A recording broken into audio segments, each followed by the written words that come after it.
most people are like, hey, I don't have any self-limiting beliefs. I just need leads. But then as you start like talking to them and seeing how they operate their business, you realize that, yeah, they actually do have a lot of head trash and that's keeping them back. And they're never going to be able to get out of that cycle, that kind of book a job, do a job cycle until they deal with that head trash.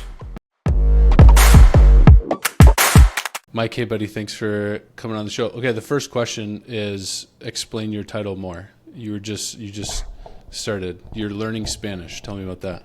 I just wrote it. I thought it was funny. El maestro de negocio. Oh, okay. You got the accent and everything you're working on there.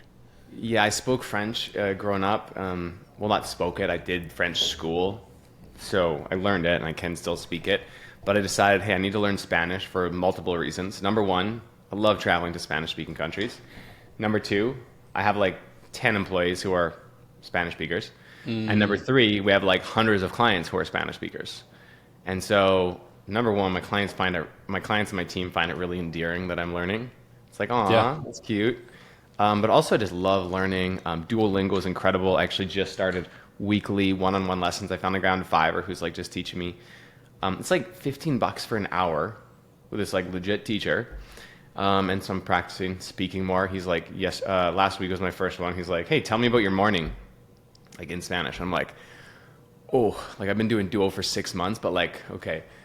Esta mañana yo comemos los huevos y los café negro.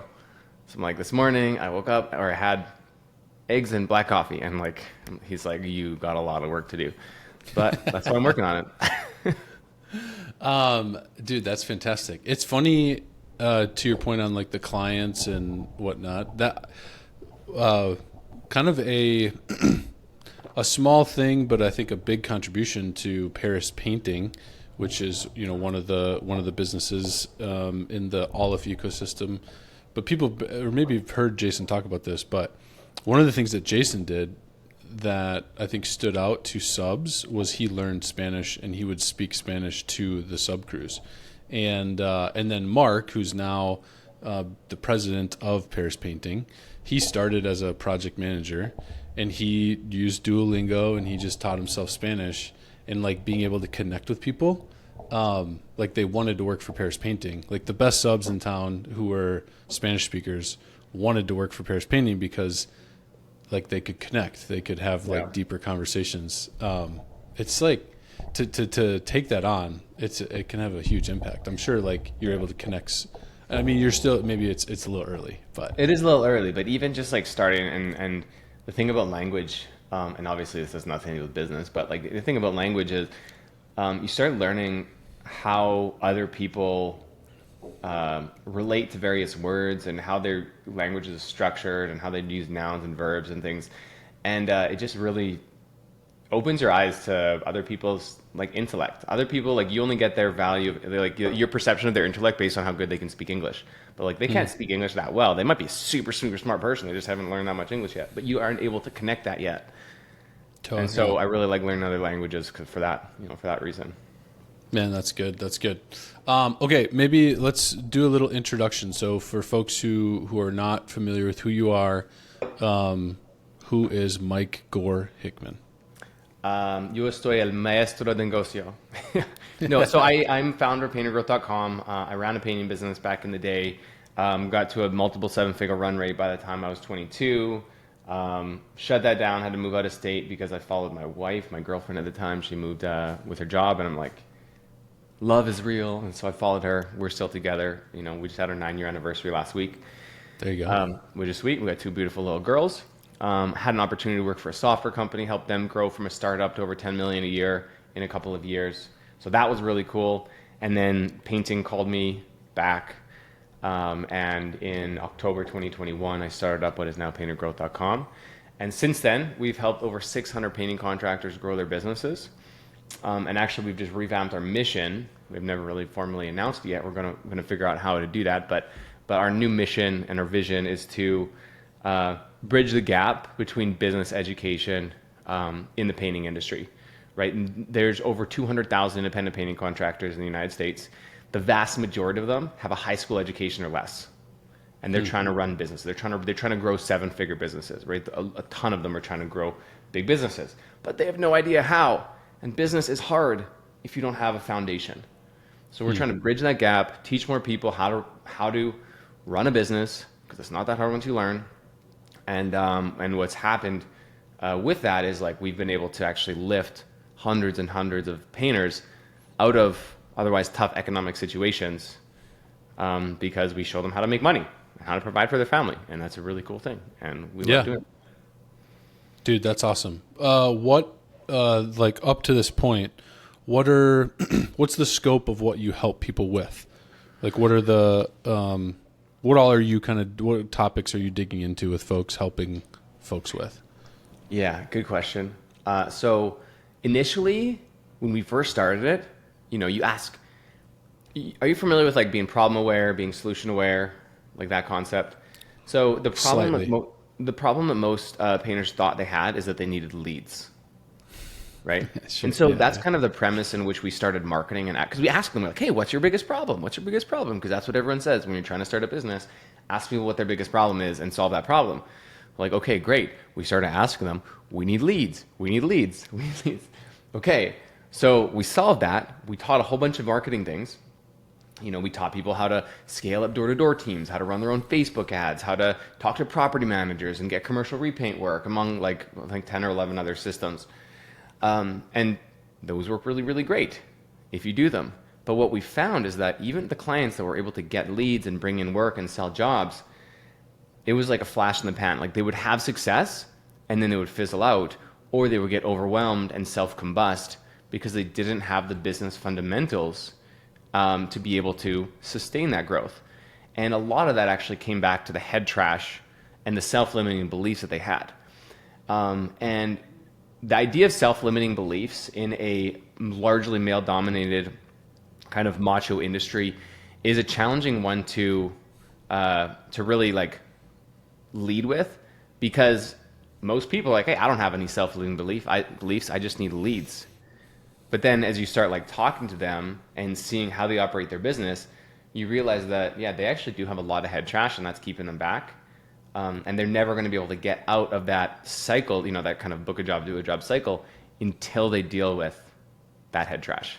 And so that's unlocked like a whole new level of growth for us and for our clients, since we've been able to kind of address that a little bit better. Interesting. How do you help people be self-aware of their head trash? Oh man, how much time we got? So I think the first thing is awareness. Like if you're not aware of the problem, it's impossible to solve it. So the first thing that we do is, every time we bring up a sensitive topic like that, or like door-to-door marketing or things, it's like we're very careful about how we introduce it, because we want to introduce, or even like financial frameworks or like financial literacy, things like that, because people have a lot of preconceived notions. Even when you say the term business coaching, people have preconceived notions that will overwhelm their senses, and then they're closed off to listening. And think about like a political thing. If you say like the Republican Party, you get like a million visions inside your head, and like you can't listen to new information about it because you have so much preconceived information. So it's the same, believe it or not, with a lot of other concepts as well, like business coaching, like door-to-door marketing, like financial literacy. So we approach them very carefully. And in particular for self-limiting beliefs, we start by addressing the problem with a couple of videos, like kind of a little video series that just like really gently introduces you to what it is and what it might be doing and how it might be holding you back, and really showing examples of other people where they were able to get out of their own way. But then most importantly, we pair that with coaching, like one-on-one coaching with clients. Even our smallest clients just getting started, we've found how important one-on-one coaching is, where someone can get on with one of our coaches who's like either run or sold a 7-figure business, and just work through these things on an individual level. And we didn't always have one-on-one coaching, because providing one-on-one coaching is expensive. But we've realized the importance of it, and without even raising our prices, we just kind of absorb the cost. We now provide one-on-one coaching to all of our clients because of the result that it gets, and like it's been really cool. So those kind of are the main ways that we start to address that. What would you say, in your experience, if you could have kind of a list of the top 5 kind of quoted self-limiting beliefs that maybe are like, are there ones that are common to our industry? Are there common ones to a painting company owner? The ones that come to mind, I'm sure we do have them somewhere. I don't do too much of the one-on-one. I don't really do any of the one-on-one coaching anymore. I do like the group stuff, some of the advanced stuff. But we have things like, that won't work in my area. My business is different. There are external factors as to why I'm broke, right? It's not my fault. I think pretty much everything, or most of them at least, I don't like to use absolutes, but like most, I think, come down to not taking accountability for your situation. Like if you can say, everything is my fault and it's simultaneously in my control, then it's crazy how much you can actually accomplish with that belief. But as soon as you tell yourself, I can't because of an external factor, well, you're fucked. Because it's true. So I was at, you wanted to talk about this a little bit, but this actually brings up a good point. So last week I was in Las Vegas. I went to Alex Hermozi's acquisition.com, whatever, mastermind. Yeah. And one of the things that he said about head trash, and we're in this room of 100 other 7-figure plus business owners, and he's answering this question for this one girl, and he's like, what was it? She said back as to like this external reason why she wasn't able to grow a business. She's like, there aren't, maybe it's like Facebook won't work for me or something like that, or like there aren't any more customers. Like Real quick, for anybody, just give the 10 seconds, 50 seconds. Who's Alex Hermozi? Just in case anybody doesn't know. Okay. Alex Hermozi found a gym launch, which was like a coaching thing in the gym space. He sold it for like $50 million, and then he started acquisition.com, and he built that up to a portfolio of like 200 million or something. And now they invest in companies and grow them. He's like biggest thing since sliced bread in the online marketing space and online business space right now. Awesome. Yeah, great. A lot of guys in that space, so just a plug, are a lot of sizzle and no steak. I think he's a guy who there's a lot of substance to the stuff that he talks about. So he puts out a lot of content, but it's like there's substance there. So anyway, so cool. So this is like a mastermind. So he's answering this question with the scale. And he's like, she gave some excuse as to why her business isn't going to be able to grow. I can't remember exactly what it was. And then in front of everyone, he just like looks at her and he's like, all right, you're right. You can't do it, I guess. Okay, next question. It's like if you succumb to your own beliefs and say why you can't do something, then of course you're not going to be able to do it, right? You're the first one who gets to decide if something's going to work or not. Yeah. No, that's great. I think a concept that's helpful for me, I think marriage was honestly what taught me this. When like having kids, like being a father and a husband, but I think it absolutely applies to owning a business. You have to be able to distinguish between responsibility and fault. So not everything is your fault. So in terms of like feeling bad or sorry for yourself or whatever, like there are things that are not your fault, but if you're a husband, if you're a father, certainly if you're a business owner, everything is your responsibility. And so it just doesn't do anything to fulfill your responsibility, to complain, to not own it or whatever. It's just like if you're a business owner, everything's your responsibility. So you have to be about solving it. You have to be about moving it forward. And I think it is helpful to like some of these fears or insecurities or excuses, you kind of take them to their logical conclusion, and it kind of like shows the emperor doesn't have any clothes. It's like this, okay, so now what? You know, super helpful. So that's great that he did that. Yeah. And it happens so often too, for our clients, even after they go through it and working with us for a little while, or, you know, specifically in some places in like Florida or New York, to call out two specific states, they're like, my city's different. These aren't going to work for me. It's like, well, you know what? If you look in the, if you, I was going to say look in the phone book. If you look online, there's 100 other painting companies that are all doing probably over 10 million a year. Sure. So if they can do it, why can't you? Right? It's like, oh, there's too many painters in my area. That means we can't get any work, right? Well, if there's too many painters in your area, that means there's a lot of work. You just got to do it a bit better than them. Totally. Be aggressive. Ask for the Yeah. sale. Oh, I don't want to be salesy. Well, guess you don't want to have a business. Yeah. How about this? What would you say, in your experience with the things that you guys are doing with your clients, what are maybe common strategies or practices, things that you are encouraging your clients to do that they don't do, that you feel like if they did, it would make like a huge difference? Like what are the most common things people don't execute on that they really should? Yeah. Everyone should be posting on social media 10 times a day, running Facebook. No, just kidding. So the thing that they should be doing is like, and it's crazy, is some people don't do this, but like have a bookkeeper and look at your financials every week. That's so good. Like, it's so simple, but like so many people don't do that. They're like, oh, I'm too small for a bookkeeper. I don't want to pay the expense. You don't want to pay the $300 a month you need for a bookkeeper to like just reconcile your transactions so that you can look at accurate financial statements. It's like, it's such a little cost and the amount that it's going to save you and give you good data. The other is, for a lot of contractors, they look at the balance in their bank account and equate that to how much money they have. And so that's not a way to run a Yeah. business. It's like, Sure. oh, the amount of money you have in my bank account is how much I just got a $20K check. My account's at $32,000. Oh, I'm feeling good. Honey, let's go get steaks tonight. It's like, okay, do you understand debits and credits?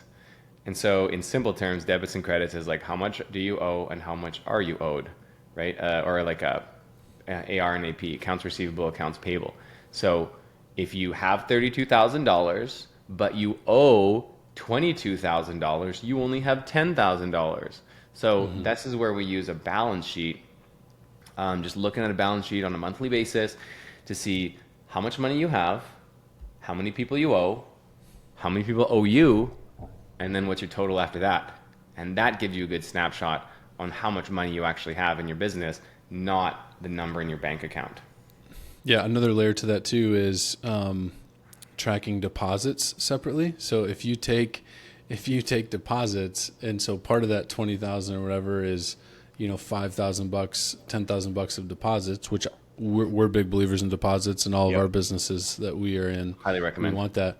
But just understanding like that is like, it's not your money to go spend. Like you need to be mindful of that even, right? If a client backs out, and you need to return $2,000, but it was your money to spend. Now So it's the anyways, concept of a liability and an Yes. asset, right? And now this totally. is still on the balance sheet. So an accounts payable, so how much you owe someone is a liability, but also cash that you have on your books that is a deposit, work to be done, is also a liability. So there's two different things, and that's why knowing and understanding financial frameworks is so important, because if you don't understand the difference between an asset and a liability and a debit and a credit and accounts receivable, account payable, like you'll never run a 7-figure business. It's just, you won't do it because you need these fundamentals. Yeah, man. And it's kind of like, should sports games be played without keeping the score? It's kind of like, would you, like, how many games do you play? Like, oh, let's play whatever card game, whatever board game. But like, let's not keep track of any points scored. Let's not keep track. It's just like, whenever you apply that practice in other contexts, you see how ridiculous it is. Yeah, this is not related really at all, but my daughter's 5, and she played this little soccer tournament, and she got a medal at the end of it because everyone got a medal. And she goes, Daddy, I won a medal. And I'm like, okay, I got to get ahead of this. Honey, she's 5. I'm like, honey, you didn't win a medal. You got a medal. Once you do something and you win it, you'll get a medal. But this one, like, everyone got the medal. Like, it's like, it's special that you got a medal, but you didn't win it. And like, it's hard. It's like, I was like, as a father, I got to do something. I can't just let her say she won a medal because, like, the whole millennial thing or whatever. Like, anyway, getting in front of that. Yeah, totally, man. Yeah, it's the same thing, and again, it's funny because, and I don't say this to beat up on folks because I know, as you know well too, like especially early on, owner operator, even if you're not painting, you're selling jobs, you're doing a million things. It's just hard to carve out the time, right? And it can be overwhelming, and that's not It's something the that you don't know what you don't know, and it's not your fault, but it's your responsibility. exactly, totally, man, and it is helpful to look in other contexts and kind of see that, and that gets even to that self awareness piece. Like, yeah, you look at everybody gets trophies, and oftentimes the same guys who look at that and be like, oh, that's ridiculous. They shouldn't do that. It's kind of like, well, you're not really keeping track of yourself. Like, you're not keeping track of your own business. You kind of want a world where everybody gets trophies. That's kind of how you're living a little bit because it can be peaceful or it can be easier. Yeah. Yeah, man. So important to track numbers and look at things. So I guess back to what you said before, like the other things that people are that we're teaching people that like they don't know that they should know. So like financial literacy, that's one huge one.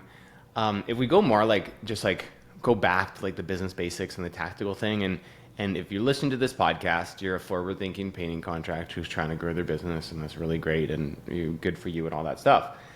But if you're not presenting your quote on the spot and asking for the job and giving them the price, you don't go home and write up the quote and email or text them or whatever, but like you go to your truck, takes 20 or 30 minutes, you write up your proposal, you use your drip jobs or whatever you're using, you go back in and you present to both homeowners and you ask for the job and you walk away with a deposit check.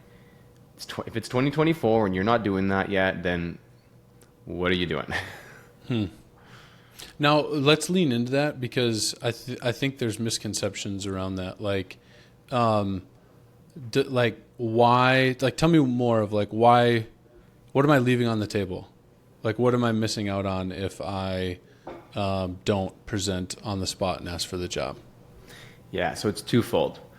The first is that you're losing out on potential sales because you're not giving the client an opportunity to ask questions about your price. Your price, it might be a $10,000 job or a $20,000 job that you're bidding on. Even if it's $2,000, right? Small job, in the grand scheme of things, but like, would you buy something with $2,000 without having a chance to ask any questions about it? Like, probably not. So I'll give you an example. A couple months ago, I had to get like our tub fixed. The tub was broken for like a couple years. We didn't use it. We're selling this house. We got to get the tub fixed.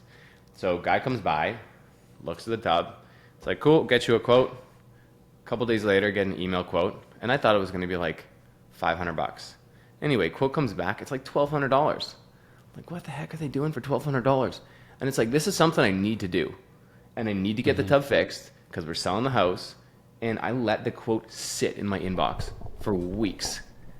And then one day, Carl from the office gave me a call and said, hey, just following up on this quote, wonder if you have any. I'm like, okay, great. I have some questions about, and like I asked some questions. I told him about the parts and stuff. I'm like, okay, fine, let's do it.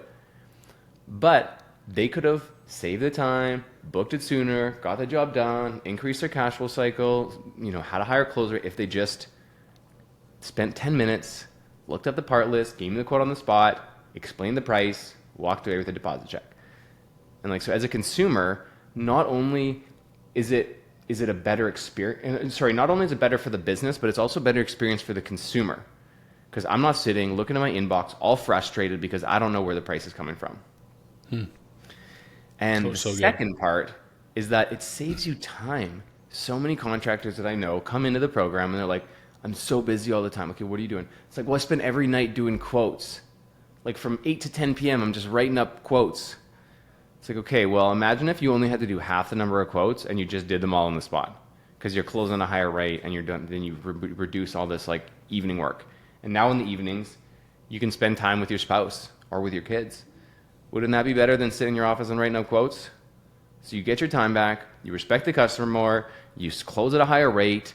There is no downside. Yeah.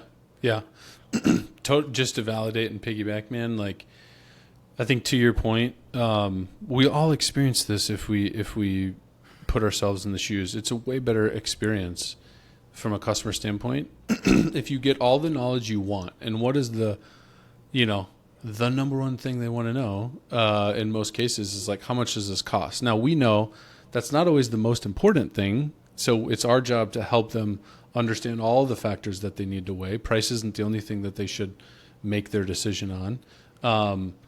But that's very important. So it's like delaying that, putting more time, making that harder for them to get their hands on. There's an experiential element too. But I think something that's underappreciated, and you were touching on this, it's kind of like a batting average in baseball. It's like presenting on the spot and asking for the sale does not mean you don't do that so that you can have a 99% close rate on the spot. That's not real. Like at least in our experience, like I think we do a pretty good job of sales. So whenever I think presenting on the spot, and you let me know if you agree with this or you've seen this, it raises your overall close rate, not necessarily because you now are all of a sudden closing all of your work on the spot. That does happen. You do get a little bit of an uptick in that, but it's because you have the opportunity to engage in the objections in person and build way more confidence with the guy that just emails the quote. So maybe they don't necessarily say, all right, let's do this on the spot. You ask for the job, they pulls their objections, you get to engage with them. Hey, I do still need a couple more days to think about this. Okay, great. You follow up in 2 days, but because you asked for the job on one, you were there, you pulled something, you engaged at a deeper level. So then 2 days, they are ready to book with you. And if you wouldn't have done that, who knows how they would have made their decision. And so I think your close rate elevates because you get to sell more. And I think that's something people don't appreciate. It's not the sale that day. Like you're asking, it's like a means to an end in some ways.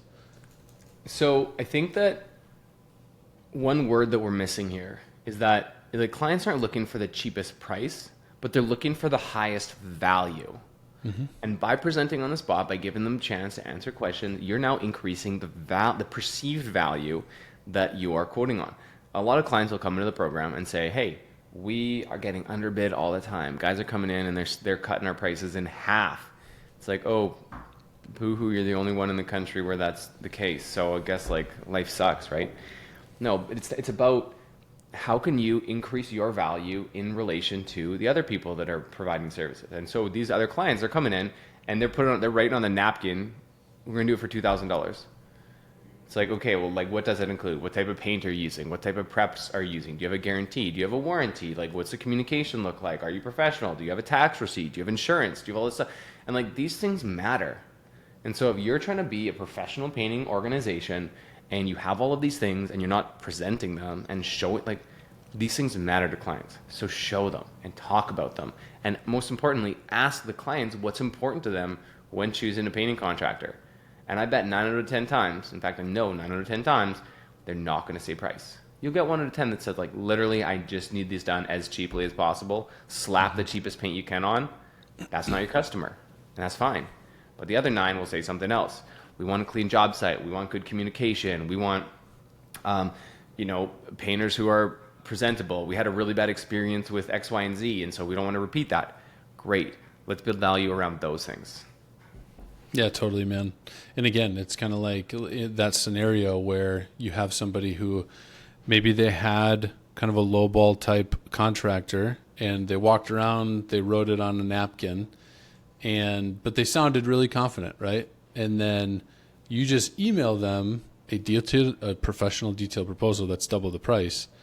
Now they're kind of left to their own devices to make that determination or whatnot. Whereas if you ask in person, you give them the opportunity to say, hey, let me level with you, right? You do seem way more professional, but his is half the price. How do I, and then you can speak to those things directly. And again, maybe it doesn't necessarily mean that they book right then and there, but then now you've triggered them to go back to that guy, ask about his warranty, ask about the products he's using, ask about X, Y, and Z, and then they get to experience him fumble over his words, and it's oh yeah, he doesn't do those things, and okay, now let's book with you, right? But if you might have put them, they're going to roll the dice maybe if they didn't know, you didn't educate them on those differences. So there's so much good to it. People need to do this. Can I give away something to anyone listening? For sure. So I just put together a mini course that's their full sales framework. Like it's part of our paid program, but like we broke this off as just a separate kind of value add for anyone interested, want to see what we do and like learn how to do a sales system. So we call it our 7-figure sales mini course, and we're giving it away for free right now. So I can give you the link and you can put it in the description or whatever. Perfect. That'd be helpful. Yeah, we'll add like that your to the show setup call notes for sure. script. It's got the how to do the estimate, what to say, different sheets to help you with it, different cheat sheets and worksheets, and just designed to kind of be an all-in-one thing just to help you put in a professional sales system in your business. Love it, absolutely, man. Thank you for that. We'll add that to the show notes for sure. Cool. One of the things, maybe somewhat along these lines of what are people not doing that they should. I think a good coach should really help in two areas, and maybe this is oversimplifying. This isn't the whole picture, but it's like knowledge and execution. Like they should help you close gaps in knowledge, which you talked about. That was like a big passion and kind of a mission of how to, teaching people things they don't know. Execution is another element, like getting people to execute. Accountability. Yeah, talk to me more about that, man. Like the importance of accountability, and just like how are you guys helping your people execute, not just know but do? Yeah, and that's the big thing, right? So another thing that Hermozi is a big proponent of is that you should give away all your best information for free. So give away the information and sell the implementation. And so we're big proponents of that too. So if you snoop around our website or online or YouTube videos, descriptions, you'll find like a lot of this stuff that we have like behind our paywall in our program that you'll be able to get for free, because we just like give away so much of our content for free. But what you don't get, what you just cannot get for free, is this one-on-one support, the implementation guidance, the calls, the coaching, the accountability, the community. Like we have a community of over 300 painting contractors who are all working together, asking questions, sharing best practices, sharing wins. So we have a huge culture of accountability, and we've been working really hard to build that. And if you don't do something, multiple times in a row after I or someone else suggests it, like, and you tell me that you want it and you're committed, like we'll call you out. We'll call you out in front of your peers. And it's not comfortable to get called out in front of your peers for something that you should do, that you know that you should be doing, right? There was a client that I recently called out, and he's just like, he's a really great guy, but like I had this one system that I was trying to get him to do was around like commercial repaint work. And for, I think it was 3 weeks in a row, I'm like, hey, did you do this thing? And all it was listen to this series of videos while you're driving. Sure. Right? And I'm like, did you do it? No. I'm like, okay, do you know how to log in? Yeah. Can you log in on your phone? Yeah. So there's no roadblocks. Okay. Next week, did you listen to this? Come on, man. And then the next week I was like, did you do this yet? And he's like, no, I haven't. I've been busy. And so I just called him out in front of 4 other guys, and it wasn't comfortable. And he was like a military dude, and he's used to directing other guys, and to be called out like that for something that you should be doing, it is not comfortable. But I bet you next week it's going to be done, because he's not going to want that again.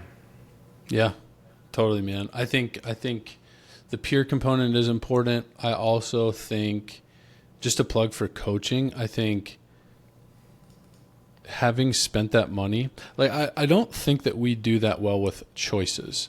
So I think our culture is bearing this out. Like you go to the grocery store, you have tons of choices. You go on Netflix, you have tons of choices. You open up YouTube, you have tons of choices. Like in some ways that's nice. In a lot of ways it's paralyzing. And you don't know, what to do, or, all right, I could do this, I could do that. But that's also, I think, where coaching is really helpful. Of you have spent money, like you made the investment, that money's gone, and it's like it's a scenario where your choice is taken away with those dollars. Yeah. You've made the choice for those dollars, and that There's can two help parts it. there. One, you said, when you pay attention. Right? So if you pay something, and like I've had people come in who literally sell their 401k to join our program, I guarantee that they're going to listen to every word that I have to say, and they're going to do Sure. it, and they're going to be successful.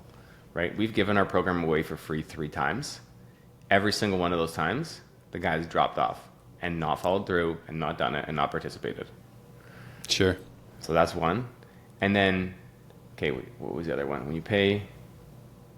Oh, and the other one was curation. So we're not in a world where there's absence of information. You could find every single thing that I teach on YouTube. But the problem with YouTube is like something like 1 million hours gets uploaded every single day. It's like, how are you going to find it? Needle in a haystack type thing. And then you find information. They got rid of the dislike bar. Is this good information? Is this bad information? Are they trying to sell me something, else on the back end? Like, are they hiding something? You don't have that ability to have curated information. So that's also what you get. You get the coaching, you get the support, you pay attention, but you also get the curated content. You know that everything you're looking at is good and worthy because it's been battle proven. Yeah, that's so good, man. Maybe so. Speaking of that, like I think part of going to that mastermind, that Hermozi mastermind, was probably part of that for you. Like you want to get into a place, you're sacrificing time. I imagine there was some financial investment to go to that. How were you helped? Like what was kind of, what did that do for you? What were some takeaways? Yeah. What was your own experience kind of like putting your money where your mouth is and like going to improve yourself? Yeah, so I heavily invest in coaching. My current coach that I'm with is $42,000 a year. And then this Hermozi event, it was $5K per ticket. I bought 2 tickets, me and a coach on our team, Jesse. And then our flights and our hotel, we were almost, 18, 20 grand in for this 2-day event. And it was, at the start actually, it started out very slow. It started out with literally business basics that they're walking us through with their own kind of frameworks and stuff. And like Jesse and I at the start were like, man, this is way too basic for us. Like we know these things. We know what EBITDA is. We know what, all these concepts are. And then as we kept on going, we like just had a conversation and we're like, let's put our ego to the side for a minute because there has to be a reason that they're teaching us these things. And maybe business is simple. And maybe we just need to listen like open-minded, even though these are things that we already know, because maybe there's something they're trying to tell us here. And so we did that. We put our egos to the side and we listened open-minded. And then those 2 days, last Monday and Tuesday, we ended up with actually 3 enormous takeaways that I think are going to add like literally millions of dollars to our business and to our clients' businesses. And basically, if I gotta pull up my notes from that event.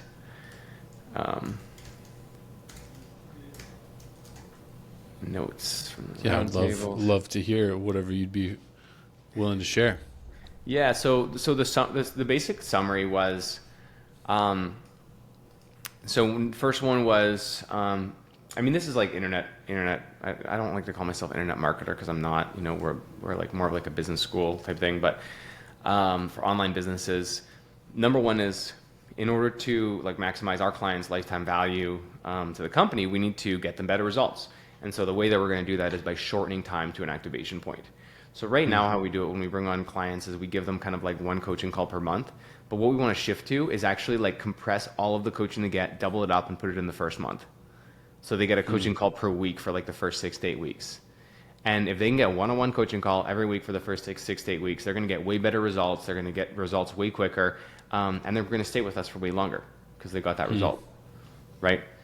The next one was some stuff around pricing, some specific strategic things around pricing to help both our clients and our back-end business. Because when our business is more profitable, we're able to better invest in our clients. And we have some amazing, we have like 7 amazing coaches right now. I want to keep on bringing on like badass coaches, and they are expensive. So working on some pricing things.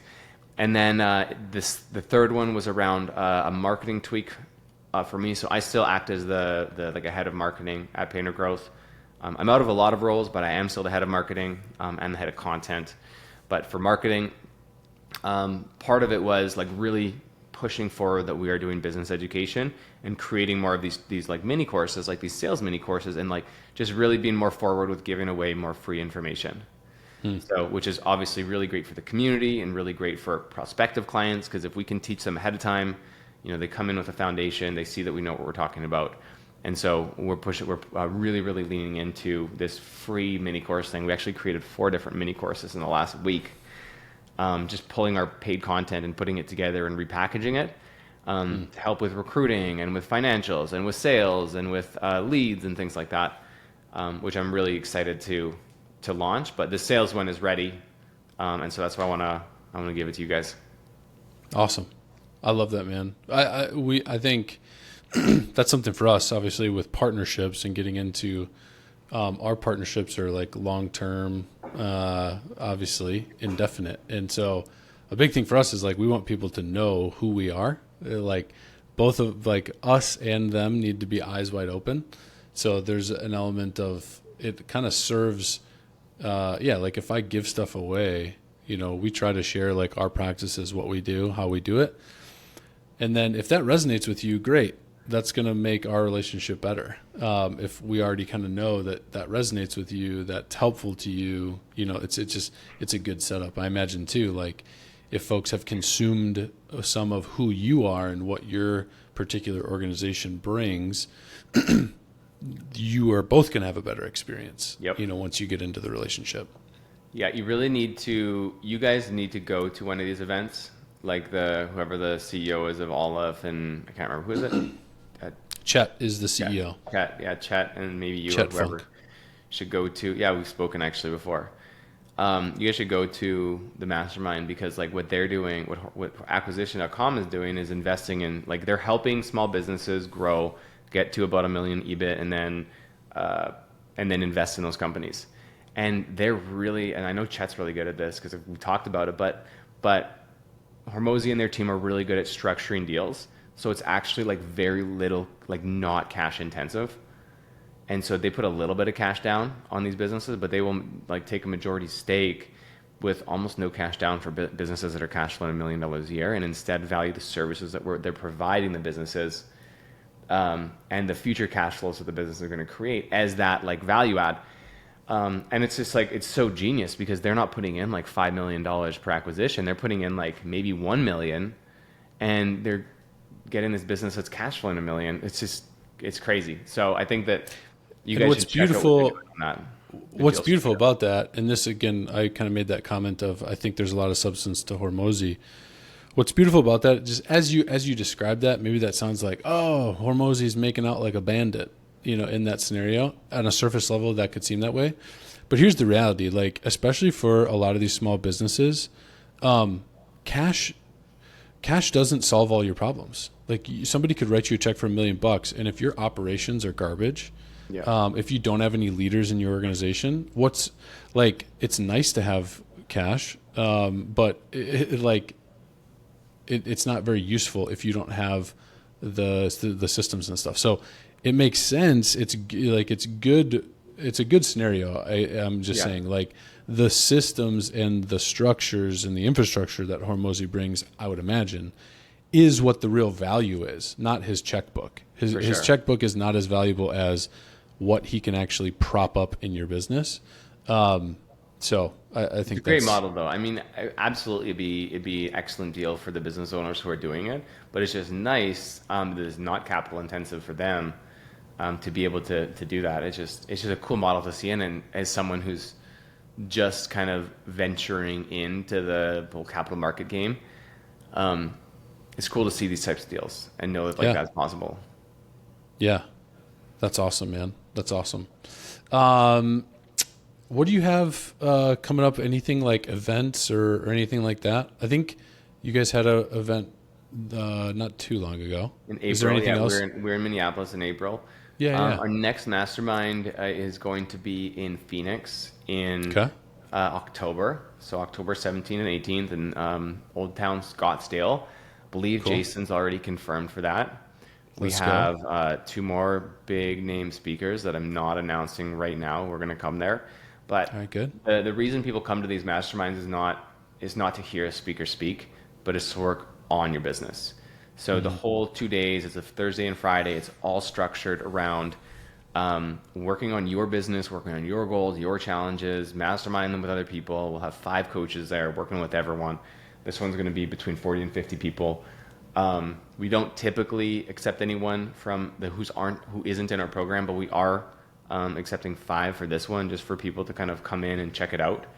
So I can Nice. give you a link for that too. It's paintergrowth.com/mastermind. You can learn Great. about that. And if you do buy a ticket on the website, we will call you and vet you and make sure that you're legit. And before, like, we might refund you if you're not the right type of person. But just protecting the community, you know. That's great. Yeah. That's great, man. Cool. Well, definitely give me that link. Give me a link to the sales course. Definitely want to get that in folks' hands. And then, any other, do you want to direct anybody anywhere else? I'm guessing just your website. Like if folks want to learn more, like where can people learn more about you? And if they want to reach out, what's the best way to do that? You can email me directly. My email's mike@paintergrowth.com. If I'm busy, I might send you to my director of sales or something like that. But if I can, I'll do my best to reply to every email. Mike@paintergrowth.com. Just check out the sales course if you like it. Want to learn more, then great. But if not, then just check out my podcast. If you like podcasts, Painter Growth Podcast. It's a pretty fun one. We do 3 episodes a week. So Awesome, man. I love it. Hey, man, thanks for making some time to come on here. Always enjoy talking to you. We'll have to do it again sometime. 100%. Thanks a lot, Hogan.